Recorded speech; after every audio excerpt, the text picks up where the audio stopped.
तो हेलो नमस्कार, मैं आयुष रंजन एक बार फिर से आप समस्त अभ्यर्थियों का टारगेट ऑनलाइन एजुकेशन के पोर्टल पर स्वागत करता हूं। उम्मीद करता हूं कि आप लोग दुरुस्त होंगे और अपने अपने स्वाध्याय में लगे हुए होंगे। जैसा कि आपको ज्ञात होगा कि पिछले कुछ दिनों से जो हमारी और आपकी मुलाकात शाम में आधुनिक भारतीय इतिहास के कंसेप्ट क्लास को लेकर होती थी, उसकी स्थिति अभी रिकॉर्डेड अवस्था में चल रही है कुछ कारणों के कारण। तो हम उसी दौर को आगे बढ़ाएंगे और उसी कंसेप्चुअल क्लास जो हमारी रिकॉर्डेड अवस्था में चल रही है उसके अगले मौजू पर अगले टॉपिक पे बात करेंगे। तो अगर आप लगातार वीडियो को देख रहे हैं तो आपको यह भी ज्ञात होगा कि पिछली क्लास में हमने क्रांतिकारी राष्ट्रवाद के द्वितीय चरण की बात की थी, है ना।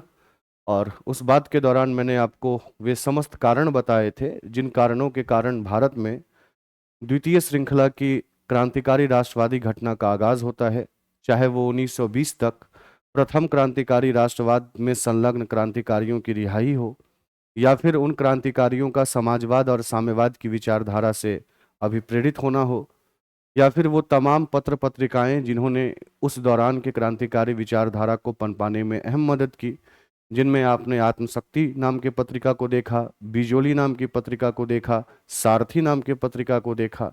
साथ ही हमने कुछ ऐसे पुस्तकें भी देखी जिन पुस्तकों ने राष्ट्रवादी विचारधारा को मजबूत करने में अहम योगदान दिया, फिर चाहे वो बंदी जीवन रहा हो या फिर पाथेड़ देवी। फिर हमने बात की कि जब क्रांतिकारी विचारधारा के द्वितीय चरण की आगाज भारत में होती है तो इसके अध्ययन के लिए हम इसको दो हिस्सों में बांटते हैं, जिसमें पहले हिस्से के अंतर्गत हम बिहार, संयुक्त प्रांत यानी कि उत्तर प्रदेश और पंजाब, इन तीनों की समग्र क्रांतिकारी घटनाओं का अध्ययन करते हैं, और दूसरे पंथ में हम बंगाल को लेकर चलते हैं। तो जब पहले पंथ की बात की गई तो मैंने आपको बताया कि अक्टूबर 1924 में सबसे पहले एक क्रांतिकारी संगठन की स्थापना की गई जिसका नाम दिया गया HRA, हिंदुस्तान रिपब्लिक एसोसिएशन, जिसकी स्थापना उस समय के दौर के क्रांतिकारी जैसे राम प्रसाद बिस्मिल, जोगेश चंद्र चटर्जी, सचिन सन्याल, इन लोगों के द्वारा की गई। और इसी पंथ के द्वारा, इसी ग्रुप के द्वारा द्वितीय क्रांतिकारी राष्ट्रवाद की पहली क्रांतिकारी घटना घटती है जो 9 अगस्त 1925 को मुकम्मल की जाती है, जिसको इतिहास में काकोरी का कांड कहते हैं। पूरी दास्तां हमने आपको बता रखी थी कि 8 डाउन नामक ट्रेन थी, लखनऊ सहारनपुर के बीच के लखनऊ और सहारनपुर के बीच का जो एक स्टेशन है, जिस स्टेशन का नाम काकोरी है, उस स्टेशन के पास योजना बनाई जाती है कि एक ट्रेन जो कि खजाने को लेकर, सरकारी खजाने को लेकर लखनऊ में जमा करने जा रही है, उसको वहां पर क्या करना है तो लूटना है। योजना बनाने में जिन दो व्यक्तियों का प्रमुख योगदान होता है उनमें राम प्रसाद बिस्मिल, अशफाक उल्लाह खान होते हैं। लेकिन जब पूरी की पूरी पटकथा देखी जाती है तो उसमें अन्य लोग भी इसमें एक तरीके से इन्वॉल्व होते हैं, जिनमें चंद्रशेखर आजाद, राजेंद्र लहरी, सचिंद्र बख्शी, केशव चक्रवर्ती, मनमनाथ गुप्ता, मुरलीलाल, मुकुंदीलाल, बनवारी लाल, इन तमाम लोगों का नाम, और हमने कल इनका नाम भी देखा था। दुर्भाग्य से उसी दौरान आपको पता होगा कि दोनों तरफ की फायरिंग होती है और क्रांतिकारियों की एक गोली निर्दोष व्यक्ति पर लग जाती है ना। उसके बाद फिर इन तमाम क्रांतिकारियों को गिरफ्तार कर लिया जाता है, सिवाय एक के जिनका नाम था चंद्रशेखर आजाद, क्योंकि वो उस समय उस दौरान वहां से भागने में सफल होते हैं। मुकदमा की शुरुआत होती है, लगभग 40 लोगों को इस मुकदमे में एक तरीके से अभियुक्त बनाया जाता है। मुकदमे की शुरुआत होती है मई 1926 में, है ना। और इन क्रांतिकारियों की ओर से जो वकील हाजिर होते हैं कोर्ट के पास, उनमें गोविंद बल्लभ पंत, मोहनलाल सक्सेना, ये दो वकील होते हैं, है ना। और अंतोगत्वा स्थिति ये बनती है कि जितने भी संलग्न क्रांतिकारी थे उनमें से 4 को सजाए मौत दे दी जाती है, जिसमें से एक राम प्रसाद बिस्मिल होते हैं, जिनको गोरखपुर कारावास में 19 दिसंबर 1927 को फांसी दी जाती है। फिर दूसरे अशफाक उल्लाह खान, जिनको सेम डे यानी कि 19 दिसंबर 1927 को ही फैजाबाद जेल में फांसी दी जाती है। फिर रोशन सिंह, है ना, इनको भी 19 दिसंबर 1927 को नैनी इलाहाबाद में फांसी दी जाती है। और इन फांसियों के 2 दिन पहले यानी कि 17 दिसंबर 1927 को राजेंद्र लहरी की फांसी होती है। तो 4 व्यक्तियों की फांसी हो गई, 4 को आजीवन कारावास सुना दिया गया और 17 को लंबी लंबी सजाएं सुना दी गई।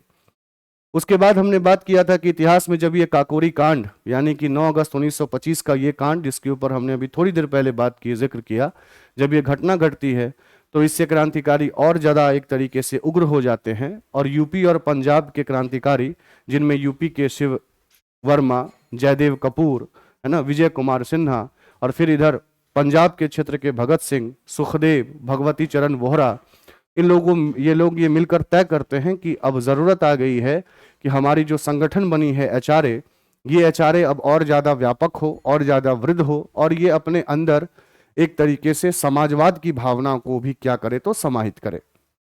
इसी दृष्टिकोण से दिसंबर 1928 में इन क्रांतिकारियों के द्वारा, जिनका नाम अभी अभी मैंने लिया है ना, शिव वर्मा, जयदेव कपूर, ठीक है, विजय कुमार सिन्हा, भगत सिंह, सुखदेव, भगवती चरण बोहरा, इन लोगों के द्वारा फिरोज शाह कोटला में यानी कि दिल्ली में एक बैठक होती है, जिस बैठक में तय किया जाता है कि ये जो एचआरए नाम की संस्था पहले से चल रही थी, इसके जगह पर अब एक दूसरी संस्था काम करेगी जिसका नाम होगा HSRA, Hindustan socialist Republic association.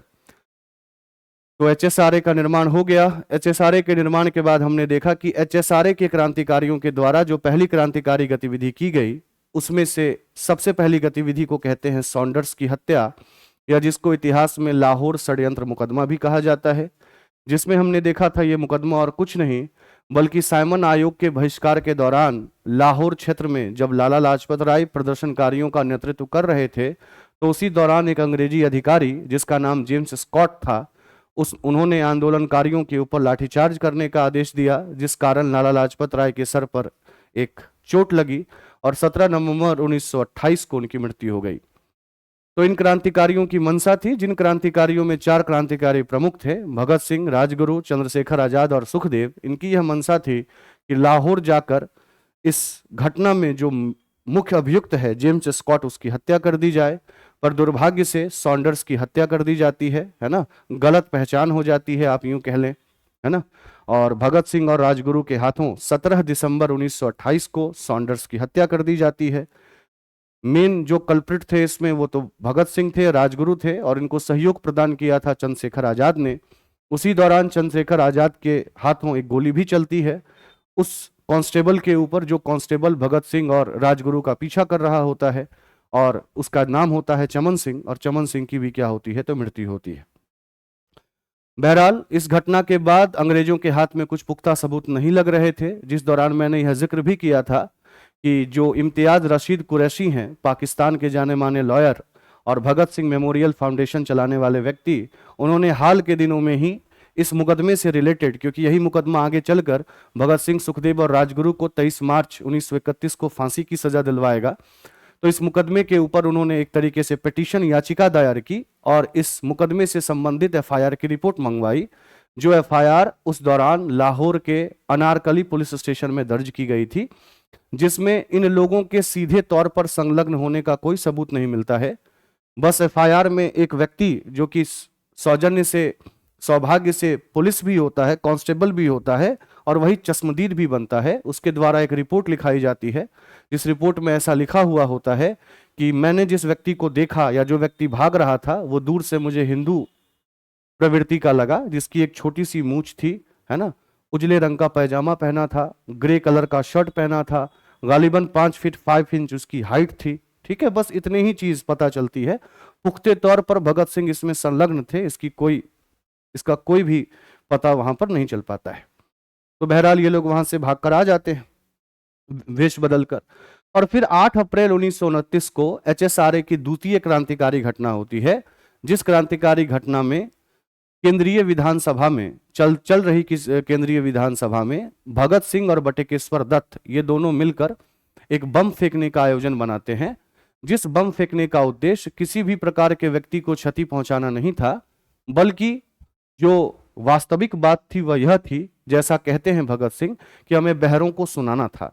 क्योंकि उस दौरान जो केंद्रीय विधायिका या केंद्रीय विधानसभा में जिस बिल के ऊपर, जिस विधेयक के ऊपर बात चल रही थी, वो विधेयक मजदूरों के मौलिक अधिकार के खिलाफ वाली विधेयक थी, जिनको हम ट्रेड डिस्प्यूट बिल, है ना, और पब्लिक सेफ्टी बिल के नाम से जानते हैं। इसी दोनों बिल पे विचार विमर्श चल रहा था, जो कि मजदूरों के मौलिक अधिकार के विरुद्ध था। तो भगत सिंह और बटुकेश्वर दत्त को ऐसा लगा कि कहीं ना कहीं समय आ गया है कि अंग्रेजों को जो है वो सुनाया जाए कि जो समाजवाद और समाजवाद की मांग है वो क्या है ना। जिस चक्कर में ये लोग, जैसा मैंने आपको बताया, बटुकेश्वर दत्त और भगत सिंह 8 अप्रैल 1929 को एक बहुत ही मामूली बम, जो मामूली बम जतिन दास जी के द्वारा बनाया गया था, उसको विधानसभा के एक खाली जगह पर फेंकते हैं। भगदड़ मस्ती है, पर जैसा इनका पहले से ही निर्णय था कि ये भागेंगे नहीं, अपनी गिरफ्तारी देंगे, और गिरफ्तारी देने के बाद जब इनकी पेशकश अदालत में की जाएगी तो अदालत में अपने मंसूबे को साफ स्पष्ट तौर पर बताएंगे ताकि उनका ये मैसेज है ना लोगों तक पहुंच पाए। वैसा ही ये लोग करते हैं, भागदौड़ मस्ती है, पर भागदौड़ में ये भागते नहीं हैं, भागदौड़ में वहीं के वहीं डटे रहते हैं और इनकलाब जिंदाबाद का नारा लगाते रहते हैं। इसी दौरान मैंने आपको ये भी बताया था कि इनकलाब जिंदाबाद का नारा वास्तविक रूप से हसरत मोहानी साहब के द्वारा दिया गया था, जिसका प्रयोग भगत सिंह है ना और आगे चल के और भी क्रांतिकारी ने एक तरीके से कालांतर में इसका प्रयोग किया, पर इसके जो वास्तविक प्रदाता थे वो हसरत मोहानी साहब थे। और उसी दौर में मैंने आपको यह भी बताया था कि उधर जब राम प्रसाद बिस्मिल जी की फांसी हो रही थी, थोड़ी देर पहले मैंने आपको बताया 19 दिसंबर को गोरखपुर जेल में, तो उन्होंने भी एक लाइन गाई थी कि सरफरोशी की तमन्ना हमारे दिल में है, देखना है जोर कितना बाजुए कातिल में है। ये लाइन वास्तविक रूप से बिस्मिल अजीमाबादी की है, ना कि राम प्रसाद बिस्मिल जी की है। राम प्रसाद बिस्मिल जी ने बस उसे दोहराया था। ठीक है, तो बहरहाल ये लोग अपनी गिरफ्तारी दे देते हैं। गिरफ्तारी देने के बाद मुकदमे की शुरुआत होती है ना। मुकदमे की शुरुआत 9 मई 1929 को होती है और ये लगभग 12 जून 1929 तक ये मुकदमा चलता है। इस दौरान भगत सिंह और बटुकेश्वर दत्त की ओर से जो वकील पेश किए जाते हैं उनका नाम था आसिफ अली, और उधर जो अंग्रेजों की तरफ से वकील थे या जिनको आप पब्लिक प्रोसिक्यूटर कह सकते हैं वो थे राय बहादुर सूरज नारायण। तो ये मुकदमा चलता है और शुरुआती मजिस्ट्रेट होते हैं FB पुल।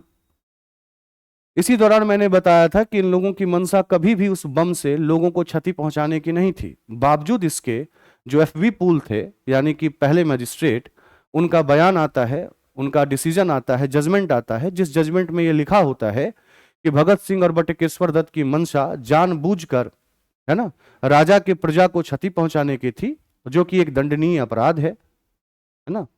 और उसके बाद ये मुकदमा फिर एक सत्र न्यायालय में जाता है, सेशन कोर्ट में, जिस सेशन कोर्ट की अध्यक्षता कर रहे होते हैं लियोनार्ड मिडल्टन। इस दौरान एक पुलिस वाले के द्वारा गलत गवाही दे दी जाती है। वो गलत गवाही ये थी कि भगत सिंह ने विधानसभा में बंदूक निकालकर फायरिंग की थी, जो कि सरासर गलत था। बावजूद इसके उस पुलिस वाले की स्टेटमेंट को आधार बनाया जाता है और आधार बनाने के बाद 14 वर्ष की सजा बटुकेश्वर दत्त और भगत सिंह को मुकर्रर कर दी जाती है। इधर जब इनको सजा दे दी गई तो उसके बाद अंग्रेजी खेमा फिर से सजग होता है और उसकी कोशिश ये होती है कि भगत सिंह की स्थिति को और बद से बदतर बनाया जाए। इसी कारण वो पुराने केस की तफ्तीश में लग जाते हैं, वही केस जिसको सॉन्डर्स की हत्या का केस कहते हैं या लाहौर मुकदमा कहते हैं। तो उसके बाद पुलिस अधिकारियों की एक तरीके से वो धावा बोलते हैं। कहां पर धावा बोलते हैं? लाहौर की बम बनाने वाली फैक्ट्री पर। दुर्भाग्य से इस रेड के दौरान 3 क्रांतिकारी अंग्रेजों की तरफ से गवाही दे देते हैं, जिसमें हंसराज वोहरा, जय गोपाल और फणींद्र नाथ घोष, ये 3 व्यक्ति अंग्रेजों की ओर से गवाही दे देते हैं, जिस गवाही के कारण लगभग 21 लोगों की गिरफ्तारी वहां से होती है लाहौर से, जिसमें राजगुरु, सुखदेव और जतिन दास, ये तमाम लोग जो हैं वो शामिल होते हैं। और इन्हीं 21 लोगों के ऊपर दोबारा से मुकदमा खुलता है, जिस मुकदमे को हम लाहौर षड्यंत्र मुकदमा कहते हैं, जिसकी पृष्ठभूमि मैंने आपको बताई थी, पहले भी जिक्र हो रखा है। जब मुकदमा चल रहा होता है तो उसी दौरान ये तमाम क्रांतिकारी जेल के अंदर ही भूख हड़ताल करते हैं, जिनकी यह मांग थी कि हमें बिल्कुल अमानवीय तरीके से रखा जाता है ना। और उनकी यह लगातार गुजारिश थी कि हमें भी आप राजनीतिक बंदी का दर्जा दें, हमारे ऊपर इतना अत्याचार ना करें। और अंतोगत्वा 63 दिन के लगातार भूख हड़ताल के बाद जतिन दास जी की मौत जेल में ही हो जाती है।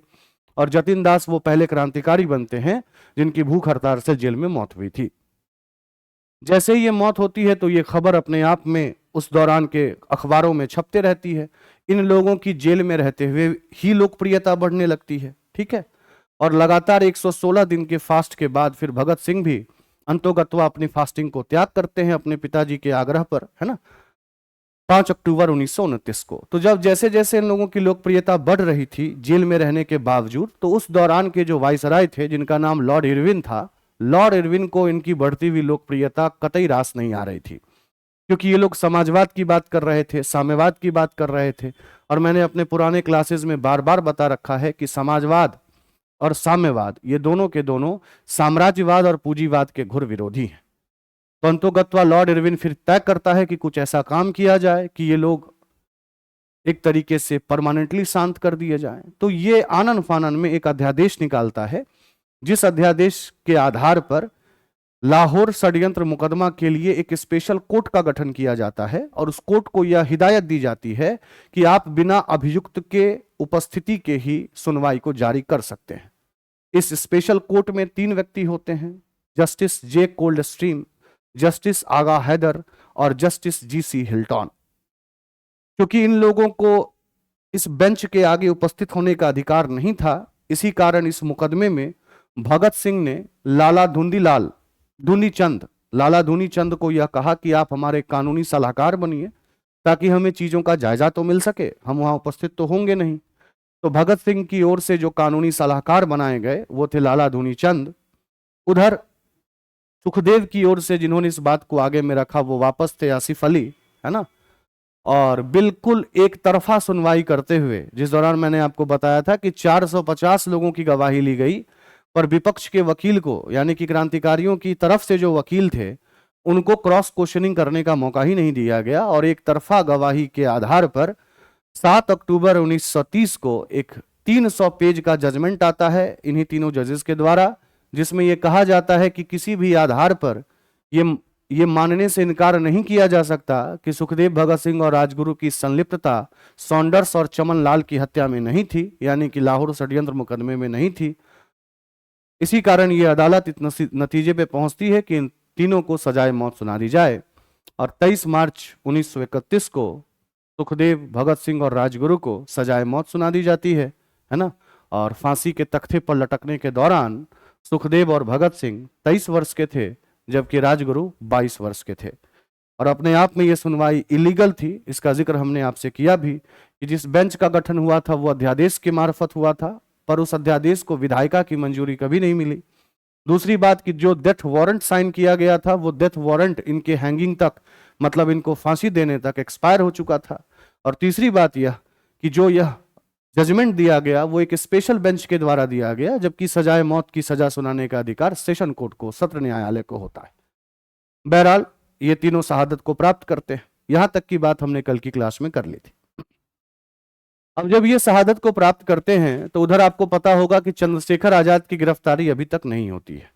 तो दिसंबर 1929 में क्रांतिकारियों का एक समूह जिसका नेतृत्व चंद्रशेखर आजाद कर रहे होते हैं, वे लॉर्ड इरविन जो कि इस पूरे मामले के दौरान, भगत सिंह के पूरे मामले के दौरान वायसराय था, उसके ट्रेन में आग लगाने की कोशिश करते हैं दिल्ली के निकट, पर पूरे तरीके से सफलता इनको नहीं मिल पाती है।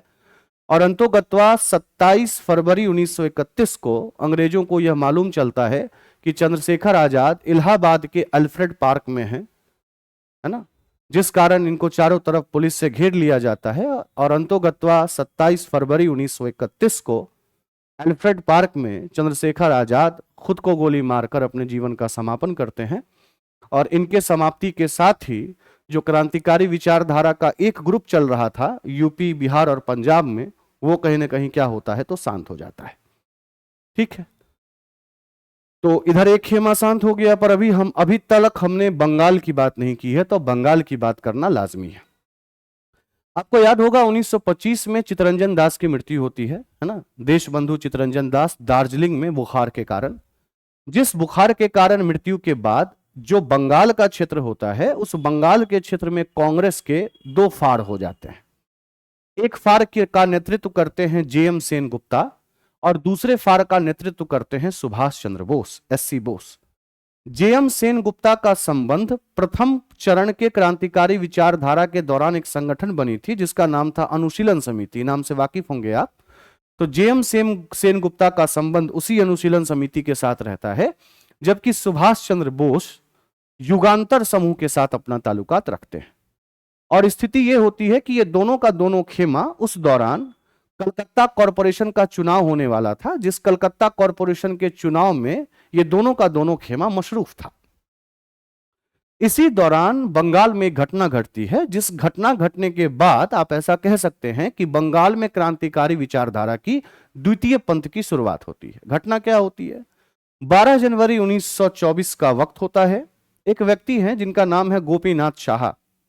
गोपीनाथ साहा 12 जनवरी 1924 को एक अंग्रेजी अधिकारी जिसका नाम चार्ल्स टेगाट रहता है, ये चार्ल्स टेगाट और कोई नहीं बल्कि उसी दौरान कलकत्ता में जो डिटेक्टिव डिपार्टमेंट था, है ना, जासूस से संबंधित जो डिपार्टमेंट था, उसके एक तरीके से कमिश्नर के पद पर थे कलकत्ता में।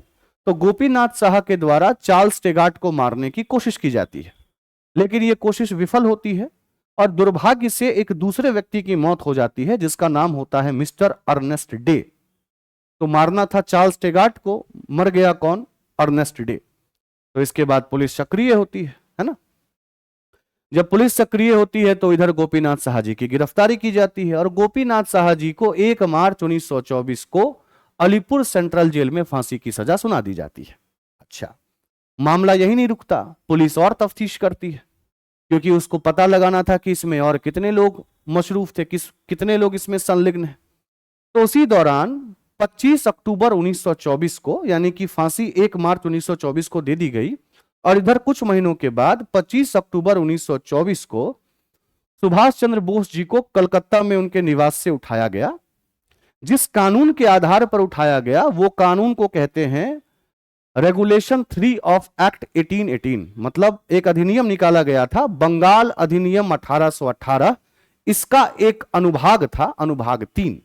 इस कानून के आधार पर अंग्रेजों को यह अधिकार था कि वह केवल शक के आधार पर, अगर उसको किसी व्यक्ति पे शक है कि वो व्यक्ति किसी न किसी जुर्म में एक तरीके से संलिप्त है, तो वो केवल शक के बिना पर उस व्यक्ति की गिरफ्तारी कर सकते थे। ठीक है, तो बंगाल रेगुलेशन 1818 के नियमावली 3 के अनुसार, है ना, माननीय सुभाष चंद्र बोस जी को 25 अक्टूबर 1924 में उस चार्ल्स टेगाट की हत्या के साजिश के तहत इस सस्पिशन में गिरफ्तार किया गया और उसी दिन 17 लोगों की अन्य गिरफ्तारी भी की गई। ठीक है, उसके बाद फिर सुभाष चंद्र बोस जी को अलीपुर सेंट्रल जेल लाया गया।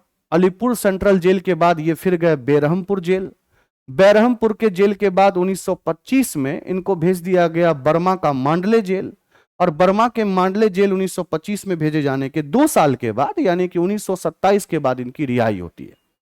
तो जब यह घटना बंगाल में होती है तो आप ऐसा कह सकते हैं कि द्वितीय चरण की जो क्रांतिकारी विचारधारा स्फुटित हो रही थी बंगाल में, वो कहीं ना कहीं शांत हो जाती है।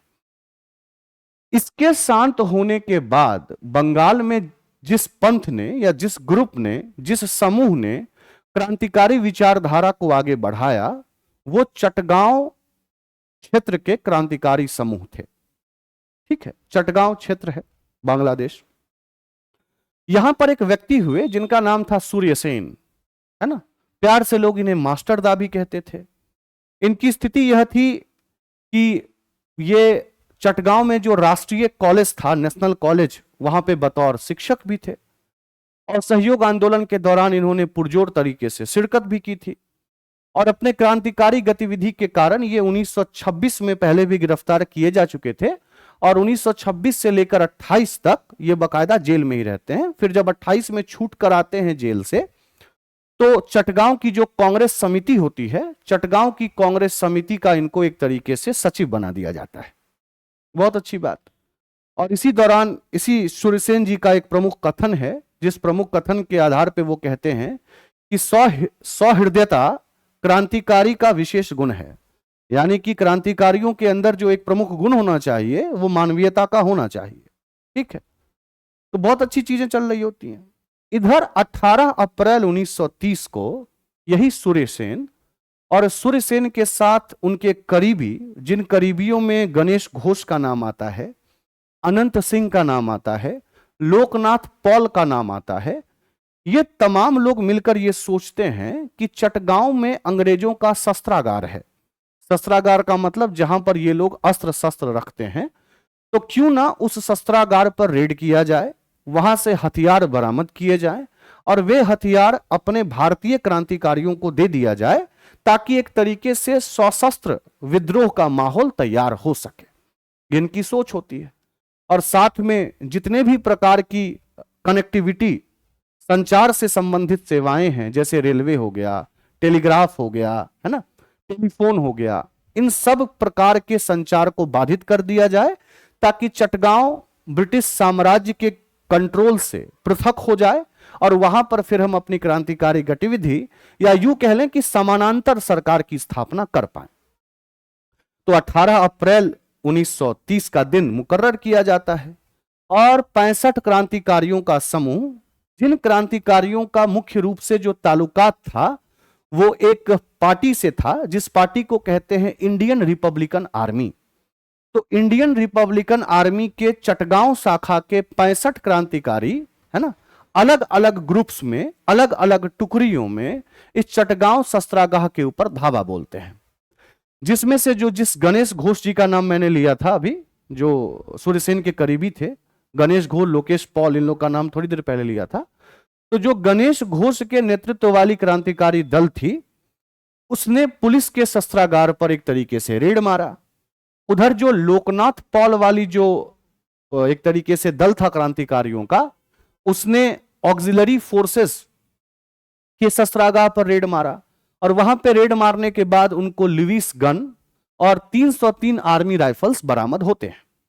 लेकिन दिक्कत क्या हो जाती है कि इन क्रांतिकारियों को थोड़ा बहुत बंदूक तो मिलता है, पर कायदे से जिस बम यानी कि असला, गोला बारूद, ये कहां रखा है, इसकी पहचान करने में ये क्रांतिकारी विफल हो जाते हैं। अब जैसे ही ये विफलता इनके हाथ लगती है तो थोड़ी मायूसी भी हाथ लगती है, क्योंकि इनको पता था कि कुछ ही समय के बाद जो है वो यकीनन यहां पे अंग्रेजी सेना आएगी। जब अंग्रेजी सेना आएगी तो उसका एक तरीके से सामना किया जाएगा। तो किया कैसे जाएगा, क्योंकि हमारे पास ले देकर कुछ बंदूकें हैं, गोला बारूद, बम तो है नहीं। तो फिर यह क्रांतिकारी समूह यह ठानता है कि यह चिटगांव पहाड़ी में जाकर छुप जाएगा। इसी दौरान अंग्रेजी धावा बोलते हैं और 22 अप्रैल 1930 को जलालाबाद पहाड़ी के आसपास इन क्रांतिकारियों की भिड़ंत अंग्रेजी सेना से होती है, जिस भिड़ंत में 12 क्रांतिकारी शहादत को प्राप्त करते हैं और उधर 80 ब्रिटिश पर्सनल यानी कि 80 ब्रिटिश सेना जो थी, सिपाही जो थे, वो एक तरीके से मृत घोषित कर दिए जाते हैं, मृत्यु को प्राप्त करते हैं। जब यह घटना होती है तो सूर्यसेन और उनके जितने भी लोग थे, बचे हुए क्रांतिकारी, वो ये तय करते हैं कि वे छोटे छोटे टुकड़ियों में हो जाएंगे, ताकि एक बड़ा समूह रहेगा तो पहचान आराम से हो सकती है। तो छोटे छोटे टुकड़ियों में रहेंगे और आसपास के जो गांव हैं वहां पर एक तरीके से छुपने का कार्य करेंगे। यहां पर सराहनीय बात यह है कि जिस गांव में ये लोग छुपे, उन गांवों के ऊपर भी अंग्रेजों के द्वारा बहुत ज्यादा अत्याचार किया गया कि कोई ना कोई सच उगल दे, ये बता दे कि ये लोग कहां छुपे हैं। पर सलाम है उनके इस एक तरीके से साहसी वर्ताव को कि किसी भी कीमत पर किसी गांव वाले ने मुंह नहीं खोला, है ना। और ये एक तरीके से लंबे समय तक छुपने में जो है वो एक तरीके से इनको सफलता मिली। लेकिन कहा जाता है कि हर एक रावण का अंत विभीषण के हाथों होता है।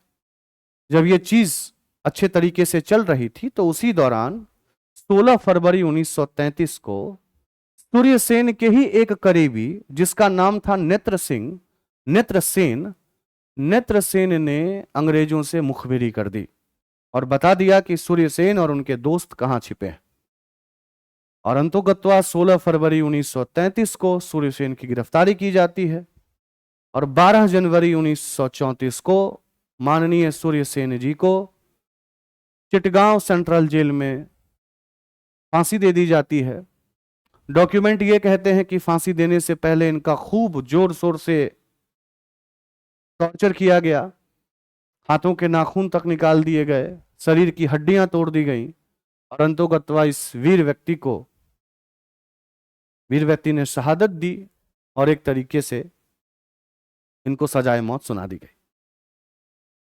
सूर्यसेन की विशेषता यह रही कि सूर्यसेन के इस घटना के बाद, यानी कि पूरी घटना जिसको चटगांव शस्त्रागाह रेड कहते हैं, जिसकी पूरी कहानी मैंने अभी अभी आपसे जिक्र किया, इस घटना में पुरुषों के साथ साथ महिलाओं का भी बड़ा योगदान था। और यह कहना गलत नहीं होगा कि इस घटना ने उस क्षेत्र की महिलाओं को प्रेरित भी किया कि वे क्रांतिकारी घटनाओं को अंजाम दे सकें।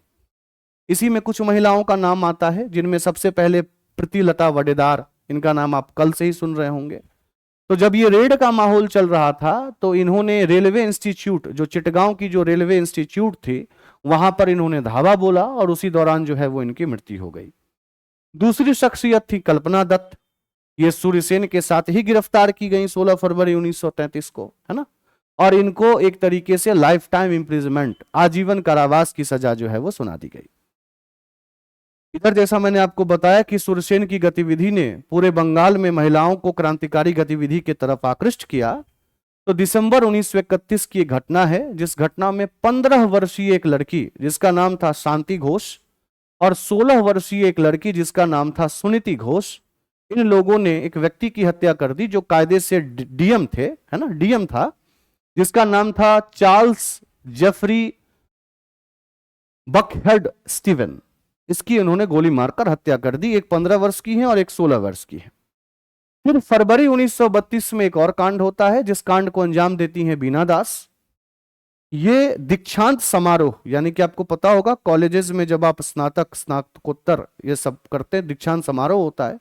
तो कलकत्ता विश्वविद्यालय के दीक्षांत समारोह के दौरान जो उस दौरान बंगाल का गवर्नर था सर स्टैनले जैक्सन, है ना, तो उन्होंने इसकी गोली मारकर क्या कर दी, तो हत्या कर दी। ठीक है, तो इस प्रकार से भारत में बंगाल के अंतर्गत जो है वो क्रांतिकारियां गतिविधि चली और चलने के बाद फिर एक तरीके से आप कह सकते हैं कि सूर्यसेन जी की मृत्यु के बाद या सूर्यसेन जी की गिरफ्तारी के बाद यह स्थिति धीरे धीरे शांत हो गई। अब सबसे बड़ा बात यह है कि ये जो क्रांतिकारी गतिविधियां चल रही थीं, इन क्रांतिकारी गतिविधियों के पीछे का मकसद क्या था, उस चीज के ऊपर हम आए। इससे पहले अब तक की जो चीजें हैं, खास करके कल के क्लास के बाद की चीजें, उसके मुख्य बिंदु के तौर पे आप चीजों को क्या करें, तो एक तरीके से लिख लें। ठीक है, ताकि वो चीजें आपके दिमाग में रहें। क्लियर है? तो टॉपिक तो वही है, क्रांतिकारी राष्ट्रवाद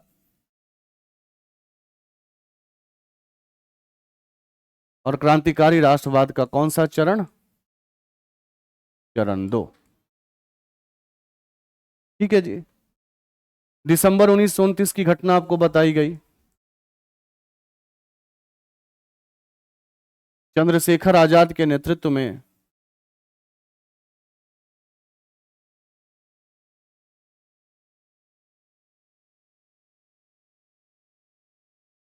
आजाद के नेतृत्व में क्रांतिकारियों के द्वारा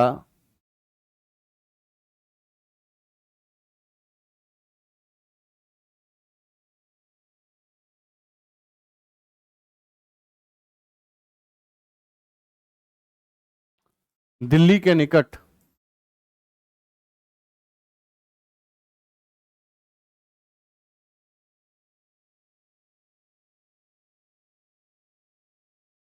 लॉर्ड इरविन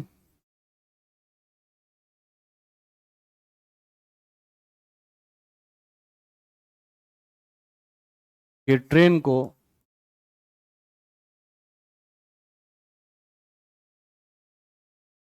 जलाने की कोशिश,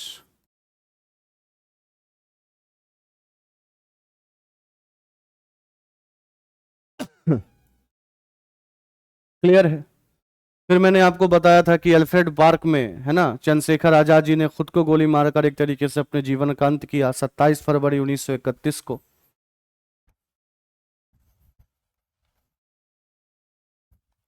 तो याद रखना है, इलाहाबाद के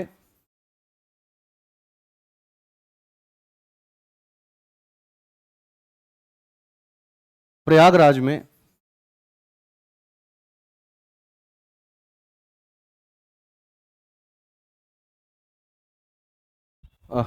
इलाहाबाद के प्रयागराज में नहीं, इलाहाबाद के अल्फ्रेड पार्क में।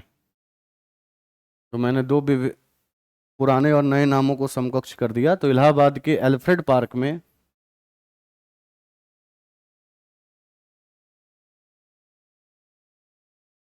चंद्रशेखर आजाद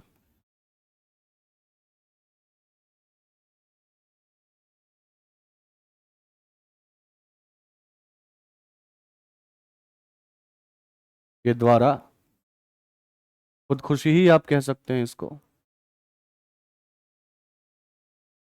डेट और जगह याद रखिएगा, ठीक है, तो ये दो घटनाओं के अंतर्गत हमने देखी चीजों को। ठीक है, फिर हमने क्या देखा, बंगाल में क्रांतिकारी राष्ट्रवाद। बंगाल में क्रांतिकारी राष्ट्रवाद, यहाँ पे पहले हमने देखा कि जो सी आर दास थे, सी आर दास की 1925 में मृत्यु, और उसके बाद जो बंगाल कांग्रेस थी, वो बंगाल कांग्रेस का एक तरीके से दो ग्रुपों के द्वारा नेतृत्व किया जा रहा था, जिसमें एक तरफ थे जे एम सेन गुप्ता, जिनका संबंध अनुशीलन समिति से था,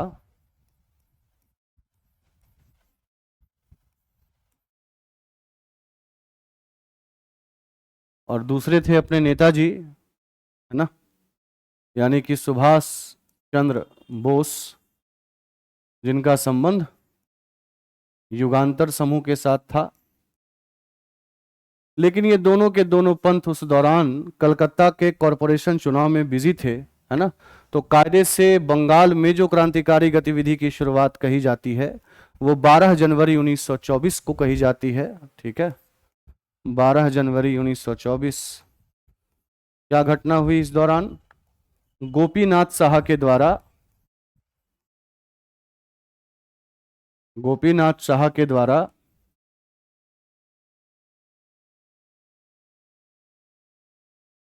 चार्ल्स टेगाट की हत्या का प्रयास,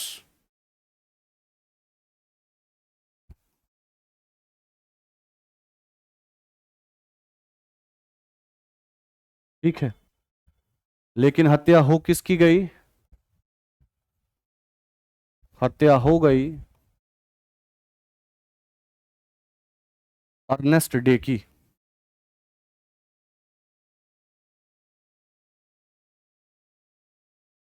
है ना। और जैसा मैंने आपको बताया कि ये जो चार्ल्स टेगार्ड था, वो वास्तव में जो कलकत्ता में जो डिटेक्टिव डिपार्टमेंट था, है ना, जासूस से संबंधित डिपार्टमेंट, उसका क्या था, तो कमिश्नर था। उसके बाद फिर गोपीनाथ शाह जी को पकड़ लिया जाता है और 1 मार्च 1924 को, है ना, अलीपुर सेंट्रल जेल में, अलीपुर वही सेंट्रल जेल है, अलीपुर का नाम याद आ रहा होगा आपको, प्रथम चरण के क्रांतिकारी विचारधारा के दौरान अलीपुर बम षड्यंत्र मुकदमा याद आया, अरविंद घोष, वरिंद्र कुमार घोष। ठीक है, तो 1 मार्च 1924 को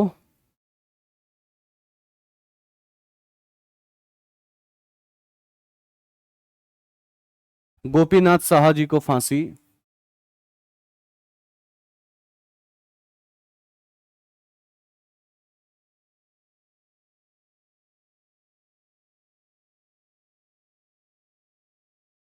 कहां पर, अलीपुर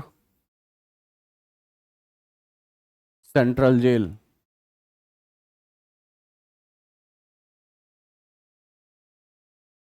और इधर ये काम जैसे ही हुआ कि अंग्रेजों ने एक तरीके से धावा बोलने का सिलसिला जारी किया, और 25 अक्टूबर 1924 को एक तरफ सुभाष चंद्र बोस जी की गिरफ्तारी, और एक तरफ आप ये कह सकते हैं कि अन्य भी लोगों की गिरफ्तारी, लगभग 17 लोगों की गिरफ्तारी, जिस कानून के तहत हुई उसको कहते हैं बंगाल रेगुलेशन एक्ट 1818 का नियमावली 3, है ना। तो 25 अक्टूबर 1924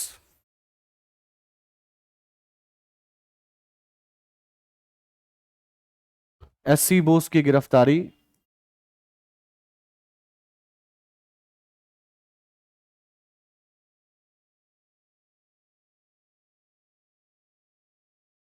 ठीक है जी, और साथ ही अन्य जगहों से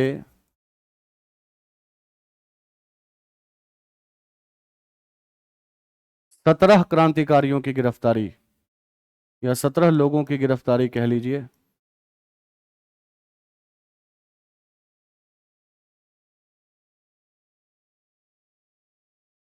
सुभाष चंद्र बोस जी की जो गिरफ्तारी हुई थी वो किस कानून के आधार पर, तो बंगाल बंगाल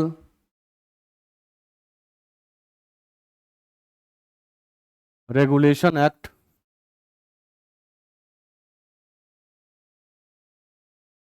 1818 और इसकी कायदे से रूल नंबर 3 के तहत, है ना। और अंतोगत्वा फिर जैसा मैंने आपको बताया कि सुभाष चंद्र बोस को पहले अलीपुर सेंट्रल जेल, उसके बाद फिर बेरहमपुर जेल, उसके बाद फिर मांडले जेल और 27 में फिर उनकी रिहाई। ठीक है, तो एससी बोस को ऐसे लिख लीजिए, अलीपुर सेंट्रल जेल,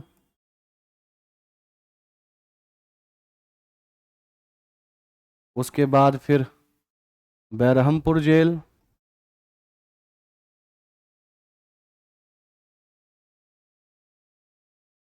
फिर मांडले जेल। मांडले जेल से आप वाकिफ होंगे, 1908 में माननीय बाल गंगाधर तिलक को भी इसी जेल में भेजा गया था, है ना, देशद्रोह के आरोप में। अंग्रेजों का फेवरेट जेल था 1925 में, और फिर 1927 में एक तरीके से उनकी रिहाई। और जैसा मैंने आपको बताया कि इस घटना के बाद जो है वो बंगाल में एक तरीके से क्रांतिकारी गतिविधि कुछ समय के लिए शांत हुई, दोबारा जागृत होती है चटगांव के क्रांतिकारी समूह के द्वारा, है ना, जिसका नेतृत्व सूर्यसेन कर रहे होते हैं। ठीक है, तो अगली चीज क्या है, चटगांव क्रांतिकारी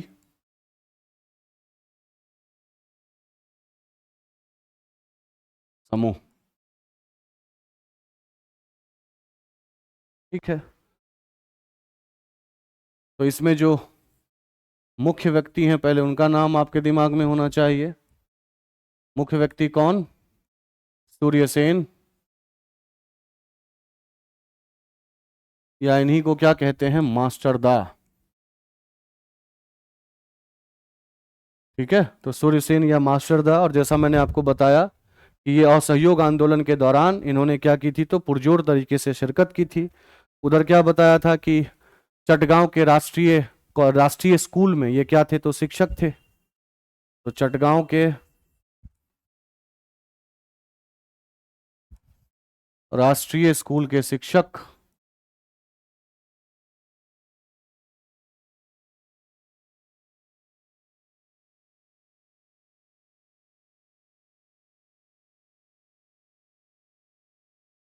और सहयोग आंदोलन में भागीदारी,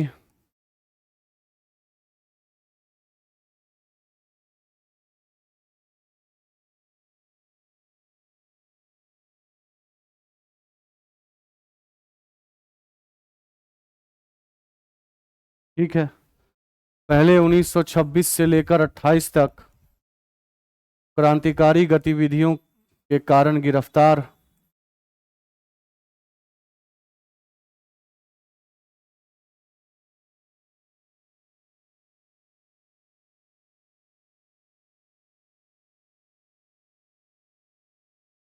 सजा मिली इनको। ठीक है, फिर इनको चटगांव के कांग्रेस समिति का एक तरीके से क्या किया गया, तो सचिव बनाया गया।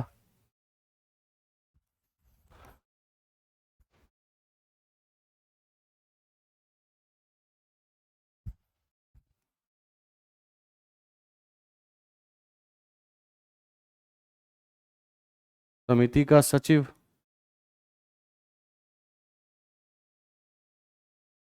ठीक है, उसके बाद फिर जैसा मैंने आपसे बात की कि इनका एक प्रसिद्ध कथन है, सौहृदयता, हाँ, सौहृदयता क्रांतिकारी का विशेष गुण है। ठीक है, सौहृदयता क्रांतिकारी का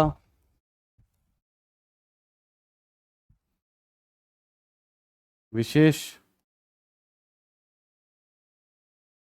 गुण है। ठीक है, उसके बाद जैसा आपको पता है कि इन्हीं के नेतृत्व में चटगांव शस्त्रागार रेड किया गया, जिसको चतरागांव या चटगांव आर्मरी रेड भी कहते हैं, 18 अप्रैल 1930 को। ठीक है, तो 18 अप्रैल 1930 चटगांव शस्त्रागार रेड। इसमें सूर्यसेन तो थे ही, सूर्यसेन के साथ लोकनाथ पॉल इनके सहयोगी,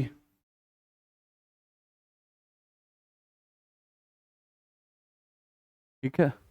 लोकनाथ पॉल के साथ दो और सहयोगी थे, गणेश घोष और अनंत सिंह।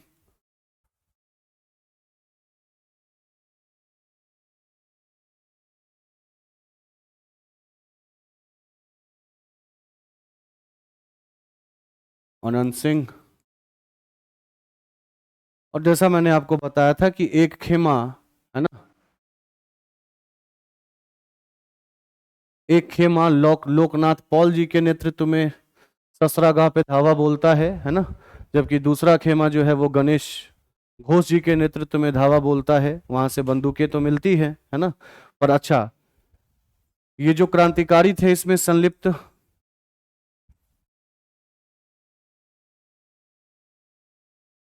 क्रांतिकारी कहां से थे? तो इंडियन रिपब्लिकन आर्मी, याद रखना है इसको, इंडियन रिपब्लिकन आर्मी, ठीक है। जिसका नेतृत्व जो है वो कायदे से ये तमाम लोग, सूर्यसेन, लोकनाथ पॉल, गणेश घोष, अनंत सिंह, ये तमाम कर रहे थे, है ना।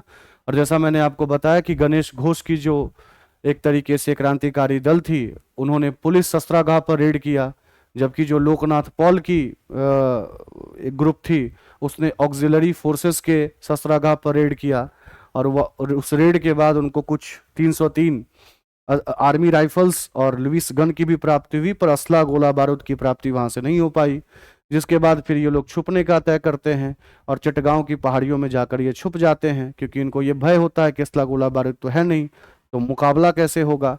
और अंतोगत्वा फिर 22 अप्रैल 1930 को जलालाबाद पहाड़ी के निकट अंग्रेज और क्रांतिकारियों की भिड़ंत होती है, जिस भिड़ंत के कारण 12 क्रांतिकारी और 80 पुलिस वाले जो हैं वो एक तरीके से मृत घोषित होते हैं।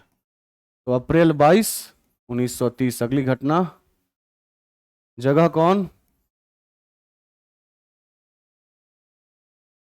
जलीलाबाद, है ना।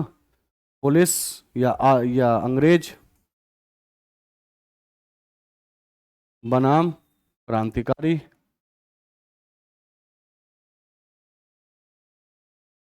ठीक है। और उसके बाद फिर 80 पुलिस वाले और एक तरीके से 12 क्रांतिकारियों की मृत्यु।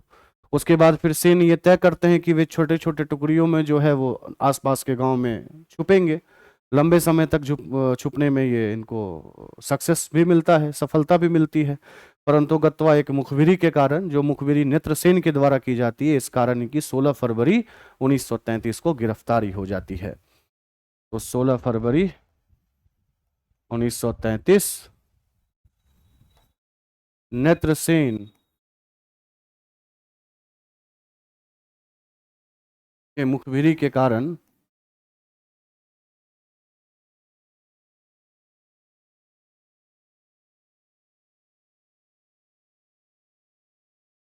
सूर्यसेन व उनके सहयोगियों की गिरफ्तारी,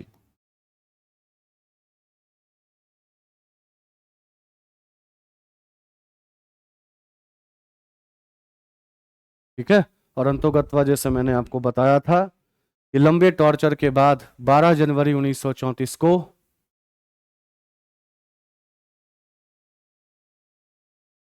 सूर्यसेन उर्फ मास्टर दाजी को फांसी।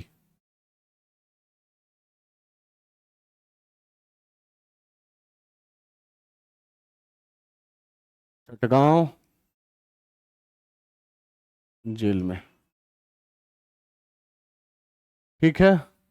लेकिन जैसा मैंने आपको बताया कि इस कृत्य ने कायदे से बहुत सारी महिलाओं को प्रेरित किया और उन्होंने क्रांतिकारी कदम उठाए, है ना। तो महिलाओं का योगदान,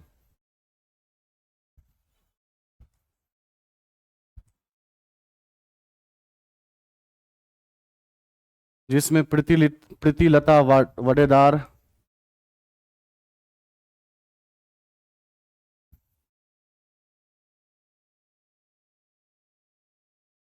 रेलवे इंस्टीट्यूट पर रेड,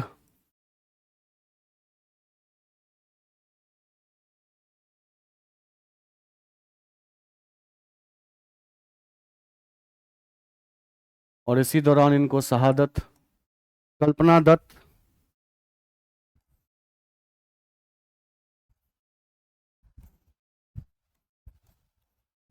सुरसेन के साथ गिरफ्तारी और आजीवन कारावास,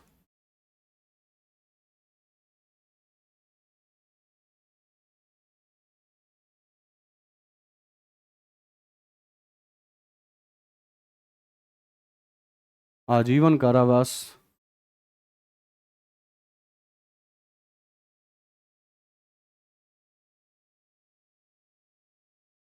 उसके बाद फिर जैसा मैंने आपको बताया 15 और 16 साल की दो बहनें, है ना, दिसंबर 1931 में शांति घोष और सुनीति चौधरी, दो युवतियां दिसंबर 1931 में, शांति घोष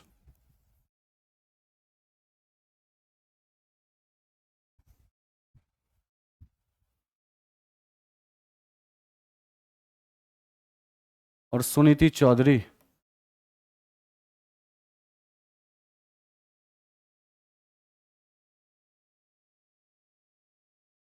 दोनों नाम इंपॉर्टेंट हैं, शांति घोष और सुनीति चौधरी, है ना। इन लोगों ने चार्ल्स जेफरी स्टीवन की क्या कर दी, तो हत्या कर दी। जो डीएम था, बता रखा था, चार्ल्स जेफरी स्टीवन की हत्या।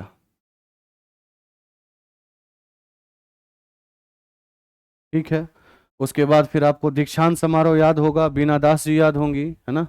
बंगाल के उस दौरान के गवर्नर सर स्टैनले जैक्सन को की गोली मारकर हत्या फरवरी 1932 में।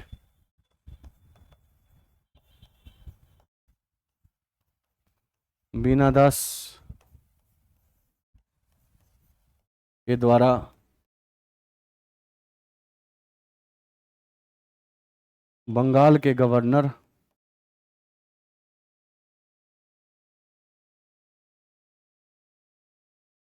यहां पर मैं पूरी कर देता हूं अपनी बात, है ना। बंगाल के गवर्नर कौन, सर स्टैनले जैक्सन की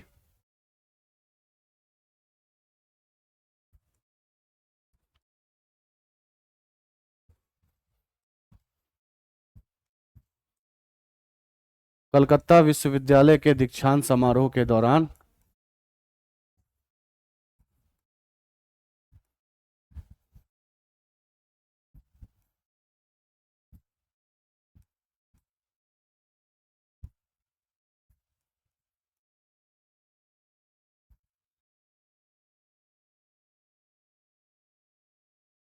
हत्या। ठीक है। तो इस प्रकार से क्रांतिकारी विचारधारा की जो द्वितीय चरण है, उस द्वितीय चरण ने आग पकड़ा, है ना। उसकी लौ जो है वो ऊपर गई और धीरे धीरे फिर अलग अलग क्रांतिकारियों के एक तरीके से न्यूट्रलाइज होने के बाद वो क्रांतिकारी विचारधारा धीरे धीरे क्या हो गई, तो शांत हो गई।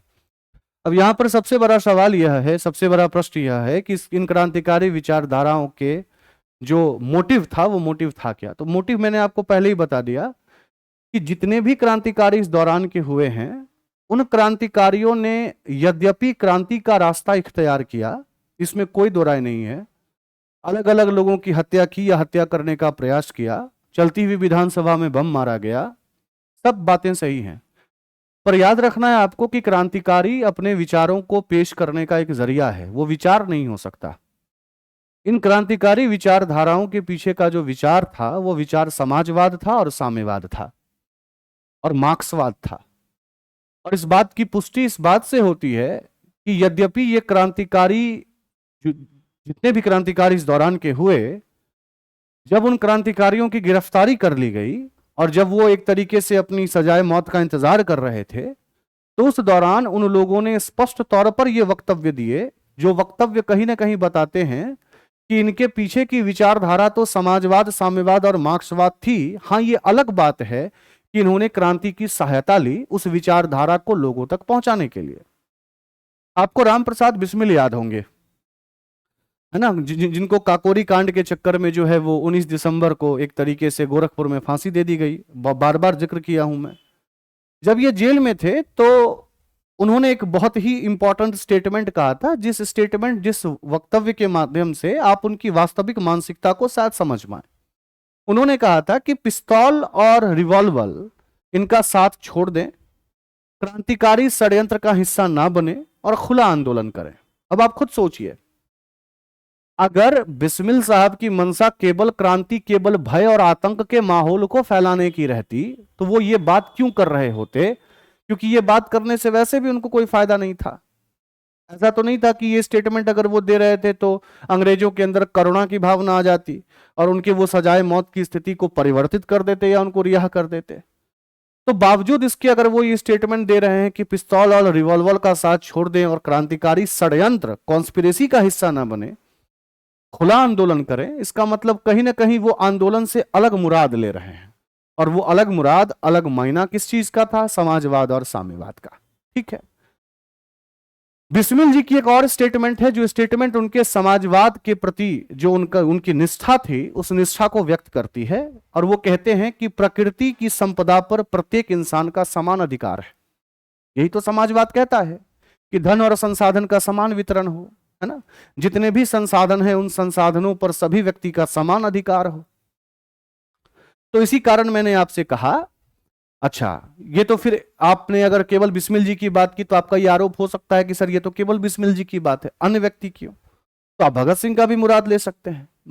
ऐसा कहा जाता है कि भगत सिंह अपने जेल के दौरान उन्होंने एक पुस्तक तो लिखी ही कि मैं नास्तिक क्यों हूं, वाई आई एम एथेइस्ट। जिस दिन उनकी फांसी थी उस दिन कहा जाता है कि वो लेनिन की पुस्तक पढ़ रहे थे और लेनिन के ही नेतृत्व में रूसी क्रांति हुई थी। समाजवाद के इतने ज्यादा ये एक तरीके से प्रोमोटर थे। उन्होंने 1926 में नौजवान भारत सभा की स्थापना भी की थी और इस सभा का जो अन्य लोगों के साथ मिलकर की थी, जिसमें भगवती चरण वोहरा भी थे, है ना, इस ऑर्गेनाइजेशन, इस संगठन का मुख्य काम ही यह था कि जो युवा हैं, जो किसान हैं, उन तक समाजवाद की भावना को पहुंचाना। फिर इन्होंने सुखदेव के साथ मिलकर लाहौर छात्र संघ की भी स्थापना की, है ना, और उसी दौरान इन्होंने एक स्टेटमेंट दिया था कि गांव एवं कारखाने जो हैं, मतलब विलेज और कारखाने यानी कि फैक्ट्रीज जो हैं, वही वास्तविक क्रांतिकारी सेनाएं हैं। तो मेरे कहने का मतलब बस यह है कि इन क्रांतिकारियों के ऊपर लाख इल्जाम लगे कि इन्होंने आतंक का रास्ता अपनाया। ये इल्जाम अगर लगता है तो ये इल्जाम सही है, लेकिन अगर लोग ये कहते हैं कि इन लोगों ने केवल भय और आतंक का ही माहौल बनाए रखा, तो ये सरासर गलत है। क्योंकि क्रांति, भय, हत्याएं, ये अपने अंदर के अवसाद को, अपने अंदर के एक तरीके से आग को संप्रेषित करने का, है ना, एक तरीके से व्यक्त करने का जरिया हो सकती है, पर वो विचारधारा नहीं हो सकती। विचारधारा तो सच में थी मार्क्सवाद की विचारधारा, समाजवाद की विचारधारा और एक तरीके से साम्यवाद की विचारधारा। क्लियर है? और इसी कारण जब मैं भारत में साम्यवाद का आगमन पढ़ा रहा था, एम एन रॉय की स्थिति बताई जा रही थी, आपको आबनी मुखर्जी की स्थिति बताई जा रही थी, तो मैंने उस दौरान कहा था कि भारत में साम्यवाद का आना अपने आप में एक बहुत महत्वपूर्ण घटना है, क्योंकि ये आगे चलकर अन्य घटनाओं को प्रेरित करेगा, जिसकी स्थिति आपने क्रांतिकारी विचारधारा के द्वितीय चरण के तौर पर देखी। ठीक है, तो यहां से दो चीजें याद रखिएगा। हाँ, एक चीज और, इन विचारधाराओं को पेश करने के लिए कुछ चीजें हैं, जिसमें स्टेटमेंट्स तो मैंने बताया ही आपको। जैसे फॉर एग्जाम्पल बिस्मिल जी का स्टेटमेंट मैंने आपको बताया कि प्रकृति की संपदा पर प्रत्येक का समान अधिकार है।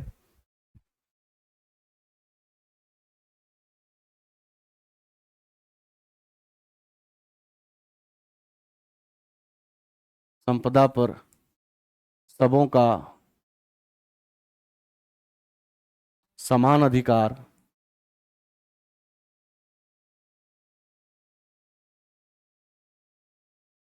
है ना।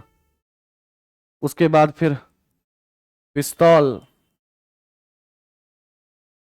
और रिवॉल्वर का साथ छोड़ दें,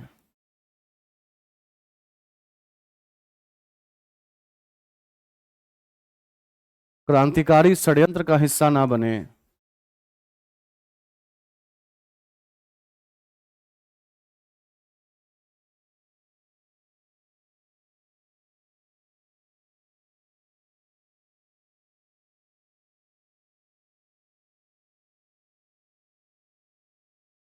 है ना।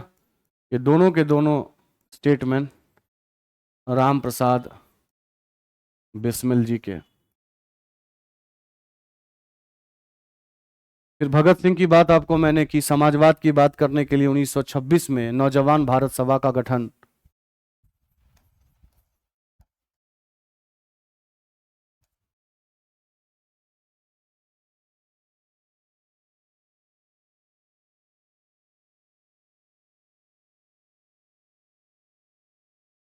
भगत सिंह, भगवती चरण,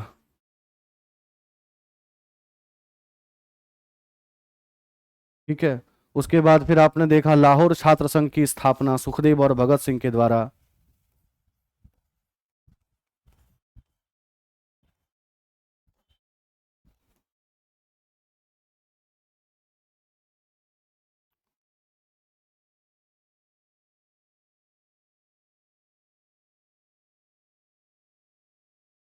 ठीक है। अच्छा, एक और पुस्तक का नाम है जिसके जिक्र हुआ था पिछले क्लास में, the philosophy of bomb, bomb का दर्शन। ये वास्तव में क्रांतिकारियों के द्वारा क्रांतिकारी विचारधारा को लोगों तक पहुंचाने का एक साधन के तौर पे ये किताब लिखी गई थी भगवती चरण बोहरा जी के द्वारा,